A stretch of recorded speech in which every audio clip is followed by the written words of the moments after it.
to rocky cliffs, and it was more than likely there was a den here.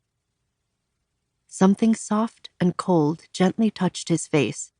He looked up at the sky and saw the first sprinkling of snow.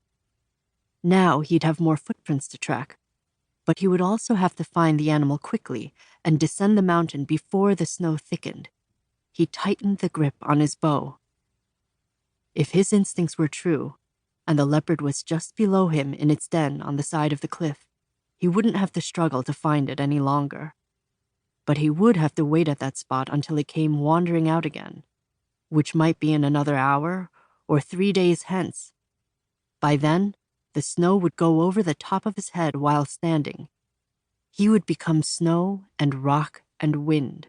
His insides would feed the leopard and his blood would nourish the young pines, so that he may as well have never had a life down below as a human among other humans. In that life, he'd been a soldier in the Imperial Army, hand-picked from the best archers in the country. No one could surpass him with a rifle or a bow. They called him Pyongan Tiger, after an old saying about the personalities of each province. Of course, there were ferocious beasts in every mountain and forest in the little land that even the ancient Chinese had called the country of tigers. But the name suited him more than the farmers from the south. His people were born hunters, who survived where the land was too steep and unforgiving for tilling. His father had also been a soldier under the Pyongyang magistrate. Whenever they skipped paying the army, his father had gone into the mountains. Most often, he'd brought back small game, deer, hares, foxes, and pheasants, though sometimes boars, black bears, leopards, and wolves.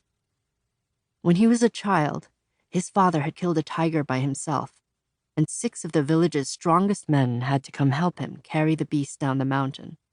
The rest of the villagers surrounded them in solidarity, while the children ran ahead of the crowd, cheering.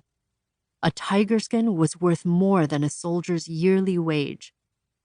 Its massive body was laid to rest in the village square under the ginkgo tree, and somehow the women prepared a feast out of nothing. That was their talent, and everyone drank their fill of the milky rice wine. But later that night, sitting cross-legged on their hot stone floor, his father turned grave. "Never kill a tiger unless you have to," his father said sternly. "But father, we are rich now. We'll be able to buy all the rice we need," he said. The stub candle was flickering modestly, without defying the darkness that protected them all like a thick winter quilt. His mother and younger sisters were either sewing or asleep in the other room, and there was only the murmurous sound of owls on their hunt. His father just looked at him and said, "You've been shooting hares and pheasants since you were a child." "Yes, father." "You can take down a pheasant flying 100 yards away." "Yes, father," he said proudly. Already there was no better archer than him in the entire village, except for his father. "You can shoot an arrow into a tree from 120 yards away and shoot another one right on top of it." "Yes, father." "So, do you think you can kill a tiger?" his father asked. He wanted to say yes, and he did think he could. But his father's voice, as he asked the question, already foretold him that the only right answer was silence. "Show me your bow," his father said. He got up and brought his bow and laid it on the floor between them. "You can't kill a tiger with this bow, no matter how good of a marksman you are," his father said. "It's not powerful enough at a long distance, and a tiger is no pheasant.